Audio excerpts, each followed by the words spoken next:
Warning, the following video contains opinions that are mine and not anyone else's. All viewers of Banditex are encouraged to form their own opinion and to not follow mine directly.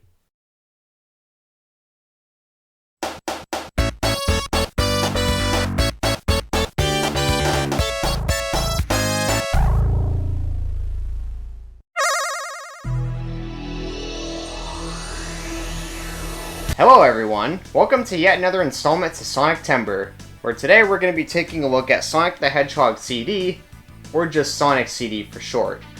Sonic CD is a game with a pretty interesting reputation. The game was originally released for an add-on to the Sega Genesis, known as the Sega CD. This thing was pretty special at the time, as games were primarily made for cartridges.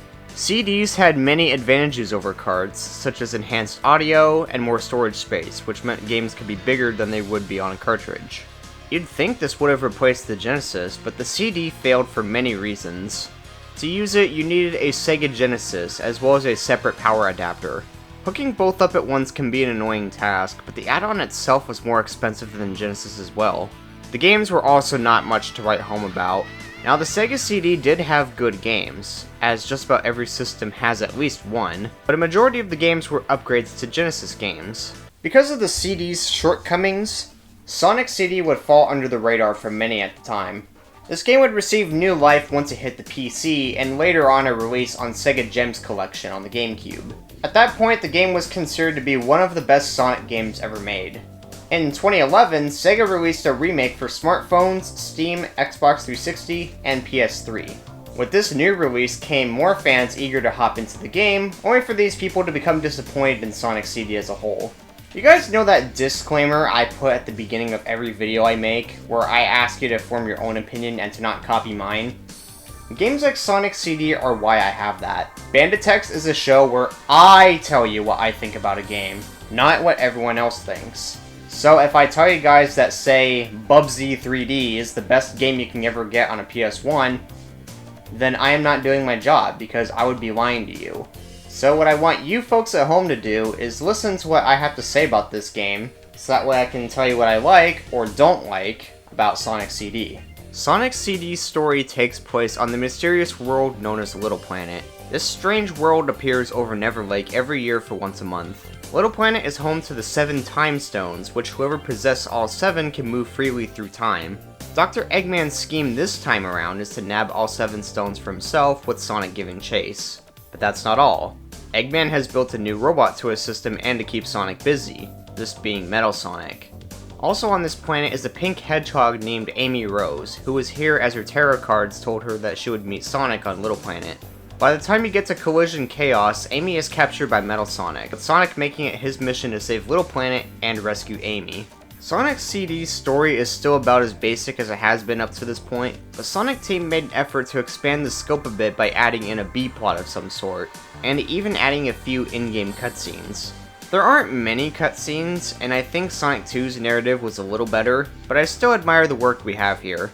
Sonic CD's gameplay is very similar to the 2 mainline Genesis games I've reviewed already. The terminology on levels and worlds have changed, with each act now called Zone, and each zone now being called Round for some reason. Round structure is also closer to Sonic 1, so each round contains 3 zones, with Zone 3 being really short and hosting a boss battle with Dr. Eggman. Apart from that, it's your standard classic Sonic game. Sonic's moveset has seen a few changes with the introduction to the Super Peel Out. This move works like the spin dash, except you hold up and press the buttons. But you have to wait for the animation to finish, as stopping it early cancels it. The spin dash move is still here, but it sucks now. Like the Super Peel Out, you need to charge it rather than just tap and go. The move also fails if the screen is panned down for some reason. Neither move is that fun to use compared to Sonic 2's spin dash, and I'm not even sure why they bothered with the Super Peel Out anyway. Sonic is vulnerable in this state, unlike the spin dash, but you can still go into ball form immediately after taking off, making the 2 moves basically the same. Where Sonic CD really stands out from the other games in the classic Sonic lineup is with the time travel. Yes, Sonic can now travel through time. To do this, Sonic needs to pass a signpost with either past or future written on it. Once done, Sonic must then go fast and maintain that speed for a certain amount of time. Once achieved, Sonic will now be in the past or in one of 2 futures. So what purpose does the time travel serve? For one, the level layout is altered slightly, but the past contains robot generators. The first 2 zones in a round contain 1 generator each, and if Sonic can destroy both, it will create a good future for that round. Doing this for every round is required to get the good ending in Sonic CD, and I do not like doing this at all. To start, maintaining speed is harder than it needs to be. Classic Sonic already has visibility issues, but while CD does do a better job panning the camera out, the odds of getting smacked by something are still high. If Sonic stops for any reason when the effect starts flashing, it will also disappear immediately, meaning you'll have to find a new signpost just to try again. This is made even more annoying thanks to the game just bugging out sometimes, as Sonic will occasionally clip into a wall for a brief period while rolling down a pipe. Now, Sonic Team did put in spots to make time travel easier, like springs that bounce you back and forth, but this method still could have used some work. To make things worse, the signs are limited, so depending on what path you take, you may not find any. On the subject of time travel, there are a few more notes that I have. There are also metal Sonic projectors to destroy, but all this does is populate the level with animals. It serves no purpose. As for the 2 futures, there isn't much to do in either one. Good futures show you what happens when Sonic saves Little Planet, while the bad future shows what will happen if Sonic fails to save Little Planet, and these variants are more dangerous. But you can ignore these time periods in the 2 main zones with no consequences. Even if you ignore the futures, Zone 3 will put you in them anyway, so there is simply no reason to go into the future unless you want more rings or lives. Thankfully, if you're like me and hate the time travel, you can just play the special stages and collect time stones instead. To enter a special stage, you must bring 50 rings to the end of the zone and jump into the giant ring past the goalpost. Sound familiar? That's because it's the same thing from Sonic 1. I think it works better in this game though, as the levels in Sonic CD are more backtrack friendly compared to Sonic 1. It also helps that this game warns you where the goal signpost is, so newer players can avoid getting stuck in that final stretch easier. Once Sonic enters a special stage, he is tasked with destroying every UFO before time runs out. Sonic runs on his own, so players will have to guide the blue boy around the map, and then jump into each UFO to destroy them. You can adjust the running speed by holding down or up on the D-pad, but I didn't realize this until Sonic Origins released, so this may not apply to the original game. Playing the actual stages, players will have to watch out for things like fans or springs, which will launch Sonic into the air, these teeth things that will make you lose rings, and water, which will decrease the timer much faster. If the timer has 20 seconds remaining, a blue UFO with red marks will spawn in, which doesn't count for the main marker, but will give you more time. So in theory, you can play these forever. I like these levels a lot. It can be a little tough thanks to the lack of depth perception, the frame rate is very choppy, and you only have about 12 chances to nab all 7, assuming Metallic Madness doesn't have giant rings. But I think these special stages are the best in the series so far. Your reward is once again a slightly different ending. There is no Super Sonic in CD, but I at least have fun going for the time stones. And getting the rings necessary for a special stage is much more enjoyable than dealing with the stupid time travel BS. And hey, I'm all for gameplay variety, which these provide. This also makes a good future in every round if you care about that sort of thing. So how about the level design in Sonic CD? How are the rounds when you try to play this like a normal Sonic game? The levels in CD are a mixed bag in my opinion. Most feel like retreads of Sonic 1's levels, honestly. Now these aren't direct copies, as each one does do something different from Sonic 1's counterparts, but at the same time, it can make CD feel a little unoriginal at points. Palm Tree Panic and Metallic Madness are alright in their theming, as these levels hit regular Sonic level tropes, but Tidal Tempest bears a strong resemblance to Labyrinth Zone from Sonic 1. The level design in Sonic CD is built more for exploration rather than speed, so if you like going fast in Sonic games, then it might be more difficult for you to get into this one. A lot of levels in CD have things that just mindlessly bounce you around. Now, bouncing in things in Sonic games is a given, I understand, but a lot of levels are more interested in bouncing you in ways that hinder your progress in dumb ways. Wacky Workbench has this flashing forward gimmick where touching it will shoot Sonic to the top of the level, which is full of hazards. Stardust Speedway is also a really annoying level to play. It's fast, sure, but there are so many twisting pathways to deal with, as well as mazes where Sonic just gets flung in every direction except the one you want. CD does have some enjoyable levels though, like Tidal Tempest, as I found this level much better designed than Labyrinth Zone. As for my favorite, it's Quartz Quadrant. These levels are on the shorter side if you know what to do, but this is a round where going fast and playing well requires a lot of good reflexes and memorization, kind of like Green Hill in Sonic 1. which is what I think a level from this classic era should do in the first place. I also love the conveyor belt gimmick, as there are switches to reverse the direction, so this round finds a creative way to punish players by slowing them down. But even a round like Quartz Quadrant can be ruined by the time travel, which can really kill the flow of a level. No! Take me back! I was having fun! Each round in Sonic CD will conclude with a fight with Dr. Eggman, as I alluded to earlier. The rounds that host these fights are really short, like the 8-bit versions of Sonic's 1 and 2, but unlike those, there are rings and shields to pick up. The boss fights with Eggman are unique, as rather than hitting him 8 times, you have to get to him and hit him less than 8 times. The battles in this each have their own gimmicks like normal, but they all feel unique and creative. They aren't hard, but most of these are pretty fun. The real star of the show is with the Metal Sonic boss fight. Rather than hitting it, your goal is to race the Mechanical Menace to the end, dodging Metal's attacks while Eggman chases you with an instant kill laser.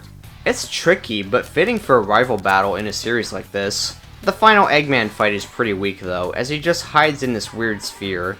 It takes a while to finish, especially if you're not abusing the post-hit invincibility frames, but it is at least better than the Eggman fight in Sonic 2 on the Master System. Sonic CD does have a few more things going on outside of the main gameplay. Sonic CD is actually the first Sonic game to incorporate a save feature of some sort. It isn't very intuitive, but it is here. This game doesn't really need it for the campaign though, as finishing this game won't take you any more than an hour. The game does feature a time attack mode. This works as you would expect, you just race from start to finish, though time travel posts have all been removed. Thank you so much for that. This mode has hidden rewards in it depending on how good your overall game time is across all rounds and zones.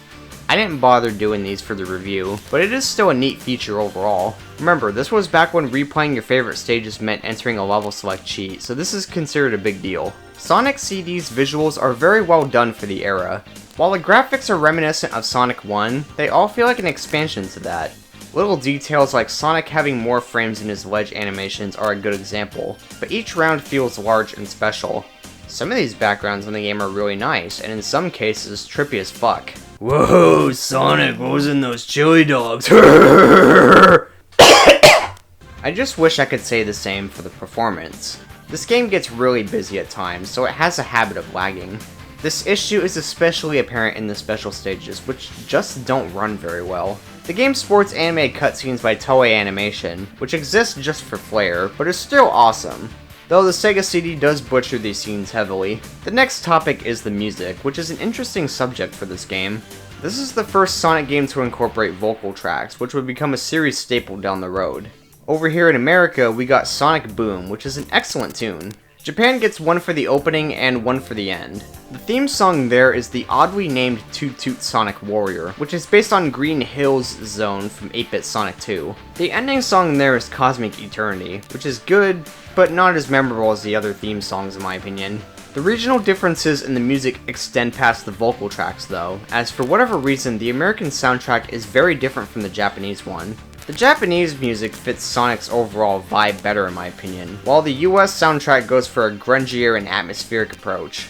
I used to be on the Japanese team, though now I'm starting to see why people like the American music. I think both are great. None of these are bad in my opinion, but I must ask, what is going on with the American boss music? I'm sorry, but some of Eggman's methods of attacking you in this game are goofy, and this evil Santa laugh doesn't help either.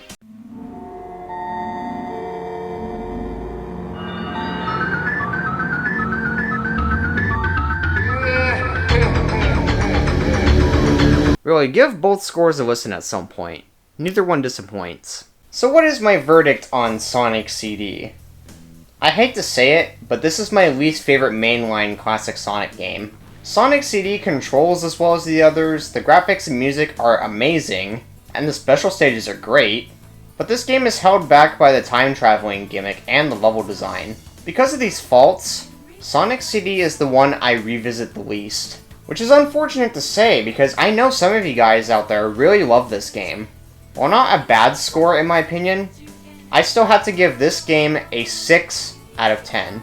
This falls more in the line of mediocre to me, which doesn't make this game good or bad, just somewhere in the middle. I should note that this review mainly applies to the original Sega CD release, which I suggest you avoid anyway. Not only for the fact that setting this thing up is a huge pain in the ass, but the CD and its games are stupid expensive these days. I think you know where this is going, but I recommend you play the Origins release.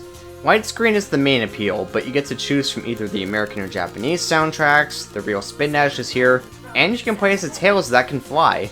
Oh yeah, Tails. He wasn't even in the original game, outside of this hidden image. So now that Sonic CD is done and out, what's next?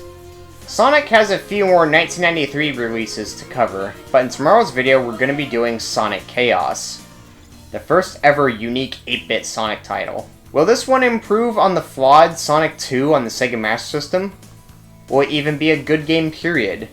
You'll have to wait until tomorrow to find out. Thank you for tuning into this episode of Banditex. I'll catch you in the next one.